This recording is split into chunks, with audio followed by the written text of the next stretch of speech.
Does my fearful avoidant partner love me?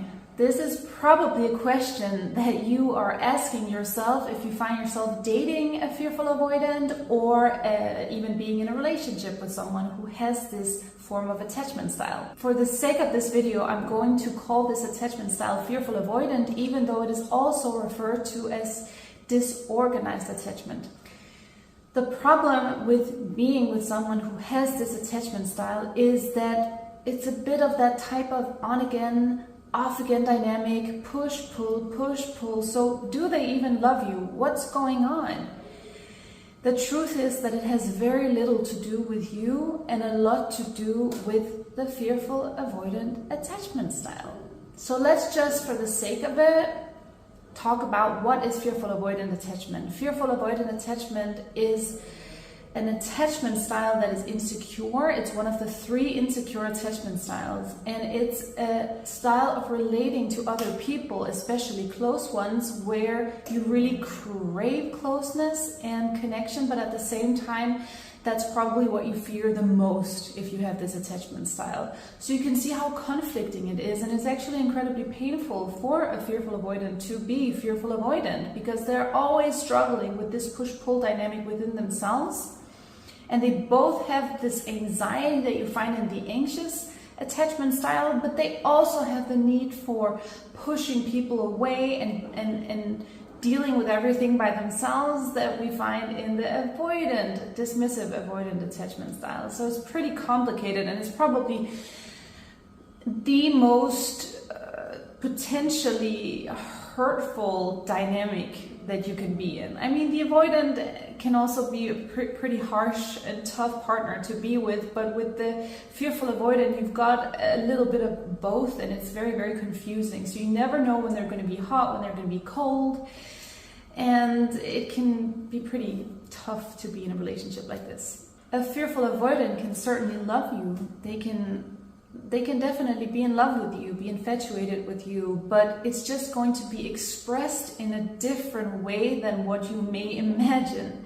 Because this push-pull dynamic isn't about you, it's about them.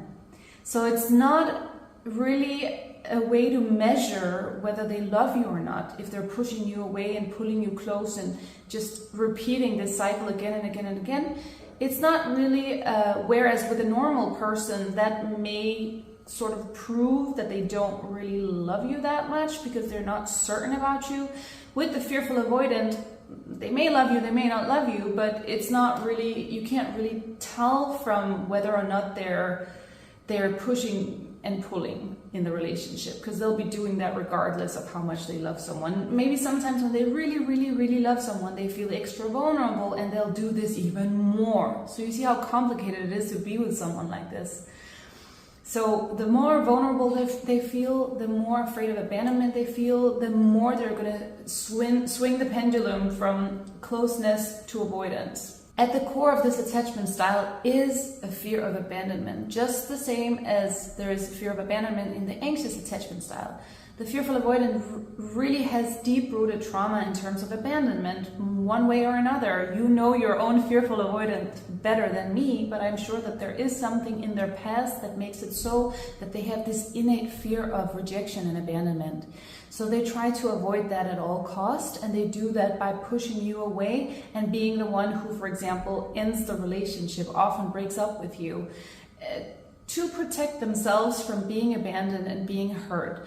So the more they love you, like I said, the more afraid they're going to be that you're going to eventually abandon them. One thing that you'll also find with fearful avoidance, which can be very confusing as to whether they love you or not, is that sometimes they'll be incredibly intense with their emotions, and you'll just be flying high. You'll feel so good. You'll feel so validated by them. But then they suddenly feel like they've been giving too much, and then they have to retrieve back into themselves, and then they're going to push you away. So it's very confusing. One day they're all over you, telling you how much they love you, wanting to be intimate with you. The next day they're not saying anything, they want alone time, and you're left wondering, like, what's going on here? Did I do something wrong?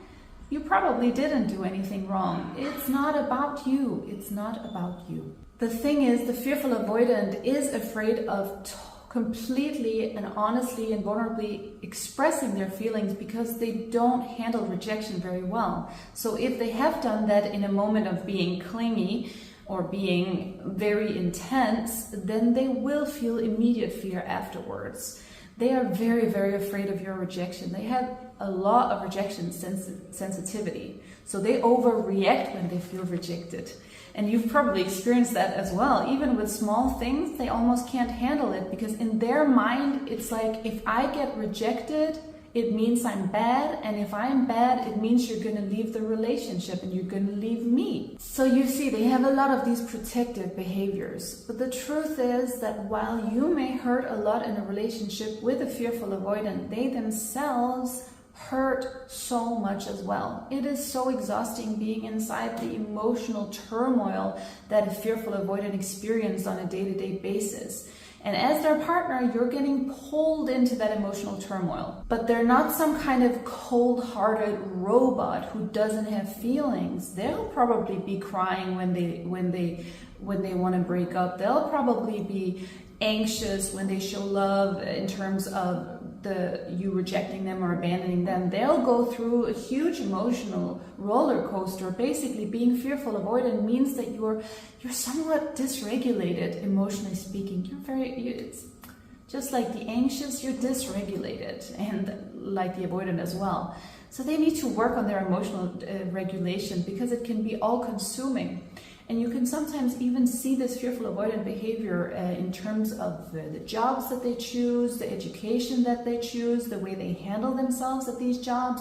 Maybe a fearful avoidant will often change jobs. Maybe a fearful avoidant will never really invest in themselves or invest in a career or invest in buying a house. They're afraid of commitment and failure and rejection. And it's so ironic because with the fearful avoidant, even though they are the ones who probably push you away a lot, when they push you away, they'll feel the immediate fear of abandonment.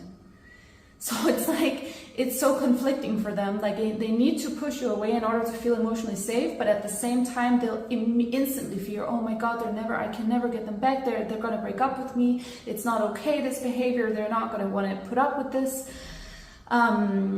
So yes, a fearful avoidant can love you, but the question is, are you okay with enduring this type of expression of love? Because it's not really a question of whether they love you or not at the end of the day. It's a question of, are you able to tolerate the treatment of a fearful avoidant? That literally has nothing to do with you. Whichever partner they may have, they're going to do the same thing until they heal. So it's really not about you. And I would say most securely attached people who are mentally stable, they wouldn't tolerate this behavior. So if you're someone who is with a fearful avoidant, chances are that you yourself have some kind of insecure attachment style. Could be a fearful avoidant as well, they tend to find each other, or it could be an anxious attachment style, or even an avoidant, but an insecure one for certain. Because people who are healthy and happy and want to build healthy and happy lives, they're not going to put up with this for very long. But people who have trauma and people who do have things to struggle with themselves, they may end up idealizing this fearful avoidant person because it's the intermittent reinforcement. It has a lot of similarities to a trauma bond, this cycle that you go through with a fearful avoidant. What a fearful avoidant needs to do to heal is to work through their fears and learn how to emotionally regulate. Instead of taking it out on their partner, they have to take it in and not act on these fears when they come up, so they don't push you away all the time and then pull you close. Okay, so they might learn to regulate in a way where they may feel this